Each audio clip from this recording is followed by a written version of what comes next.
Our freedom is at stake. People want freedom. They want to be able to hunt. Liberty is the word. Everything is going, our traditions, and this is what we're fighting for. They marched in protest, a silent procession of a people grasping for one last chance to resist, shamefully admitting they only have themselves to blame for government policies that threaten their way of life, their security, and the future of democracy in Britain. We've been very apathetic for years, and now we're paying the price for it. It's a disgrace, really. And we've seen these fundamental liberties eroded in the last 20-odd years in England, all sorts of legislation that should never have appeared. Sportsmen and shooters fooled by politicians into thinking that England's age-old tradition of fox hunting would never be targeted or banned, now realizing, perhaps too little too late, that their traditions are no more secure than their freedoms. This isn't about banning fox hunting. This is about the liberty of the individual to choose for him or herself what they do. A future that's in doubt, and the largest peaceful protest in British history to try to change that has got many asking, where were these voices 6 years ago when there was an outright ban on handguns and pistol shooters were forced to surrender their firearms, confiscated by the government to be destroyed? We hear people saying the proposed ban on fox hunting is the thin end of the wedge. I am a pistol shooter. As far as I'm concerned, we've already swallowed the wedge. And where does it go next? Liberties that have already been sacrificed for the politicians' false promise of a safer society. Gun bans that, as predicted, have simply backfired. We've seen about a 40% increase in firearms crime since the ban was introduced. That is not a success in my book. We need to be armed, we're not safe any longer. Everything is changing. It's very simple. The authorities have no way of controlling criminals, so they control the law-abiding because we're an easy target. And now, some members of Parliament are questioning the government's anti-gun agenda, an agenda that has, without a doubt, failed. The use of weapons in crime has risen dramatically. And it's very difficult to get government departments to openly accept the fact.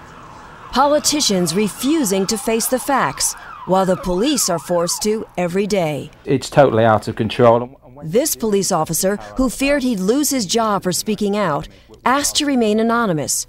He said for the first time ever, bobbies are carrying firearms, but they're still outgunned by criminals who can buy whatever they want on the black market. Every officer now in this country gets issued with body armour. When I joined the police service back in the 80s, we didn't have any of this. We had a wooden truncheon and a set of chain link handcuffs. The firearms laws have been tightened up since. Why do we still need this equipment? Simply because the criminals have the weapons and they're prepared to use them. Gun policy's gone tragically wrong, and police morale at an all-time low. I feel let down by the politicians, by the senior management in the police, and I feel at present I cannot give the public the service they demand and expect. And as this officer made very clear, it's a law built on a lie. The politicians, basically, they have misled the public. They said, if we ban handguns, the country's going to be a safer place. They ban the handguns, the country is not a safer place. Why are British people not to be trusted? And I think that says a lot about the government. Citizens left defenseless, now victims of the very laws passed to protect them, and asking how many more Tony Martins will there be. Martin, a Norfolk farmer, was forced to protect himself when no one else would, not the police and not the British justice system. What happened at this farmhouse owned by Tony Martin 4 years ago has struck a real nerve, not only in this country, but internationally. 2 men broke into Tony Martin's house. Both of them were shot. One of them was killed. And the man who fired that gun, Tony Martin, was initially sentenced to life in prison for murder. But many people think Tony Martin should never have spent 1 day in jail. They say he was just an innocent man protecting himself and his property. Tony should not be in a jail, not for what he did. He was perfectly within his rights, in my view. to look after his own property and his own life. My thoughts is that I would do exactly the same, put in the same situation. I would not hesitate to do exactly the same. I personally believe that, you know, if you're in your own house and people come in, then they should expect whatever they get. Everybody around was saying the same thing. You must have a right to defend yourself. It has gone too far, swung so far in favour of the criminal. Criminals like those in Tony Martin's case, who were no strangers to the law. 16-year-old Fred Barris, who was killed, already had 29 convictions. And 30-year-old Brendan Farron had 34 convictions and had been in prison for burglary. He was sentenced to 3 years for trying to break into Tony Martin's home. But after only serving 18 months, he's free while Tony Martin remains in jail. And he's now threatening to sue Martin using taxpayers' dollars. The system is on the side of the criminal, not on the side of the victim. Go and rob somebody and then sue them because they've damaged you. It's absurd. The injustice of a justice system. And although Tony Martin has had his life sentence reduced to manslaughter, he still sits behind bars here at High Point Prison in Suffolk, England, counting the days until he's released. I was the first reporter from the United States allowed to visit with Tony since he's been in prison. And although no cameras were allowed, I was able to talk with Tony by phone.